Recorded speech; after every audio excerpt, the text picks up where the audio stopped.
उत्तम प्रतीच्या गाजरांमध्ये काही फ्लॅव्हनॉइड्स असतात, काही फायटोइस्ट्रोजन्स असतात आणि अशा रासायनिक द्रव्यांचा इस्ट्रोजेनिक इफेक्ट असतो. त्याच्यामुळे गाजराच्या रसाचा किंवा गाजरांच्या बियांचा उपयोग हा इरेग्युलर पिरियड्स मध्ये, हार्मोनल इम्बॅलन्सेस मध्ये, इव्हन मेन्स्ट्रुअल क्रॅम्प्स म्हणजे पाळीच्या वेळेला ओटीपोटामध्ये भयंकर वेदना असतात, अशा आजारांमध्ये फार विलक्षण दिसून येतो. गाजराच्या पानांना जर दोन्ही बाजूनी तूप लावून थोडीशी गरम केली जातात आणि त्याचा रस काढला जातो आणि असा रस जर तुम्ही एक एक थेंब कानामध्ये किंवा नाकामध्ये जर सोडलात ना, तेव्हा तुमची कसलीही अर्धशिशी असू दे, ज्याला आपण मायग्रेन म्हणतो, ती हमखास कमी होते. गाजराच्या रसाचे 4-5 थेंब जर दोन्ही नाकपुडीत सोडले तर दमा कमी होतो, उचकी कमी होते.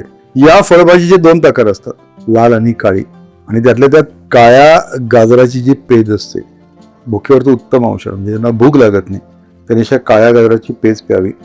जुलाबात गुणकारी असणारे हे गाजर मूळव्याधीमध्ये आणि ग्रहणीमध्ये म्हणजे इरिटेबल बाउल सिंड्रोम मध्ये खूप प्रभावी औषध आहे. तुपात शिजून तयार केलेली ह्याची जी भाजी असते ती भाजी मूळव्याध कमी करते.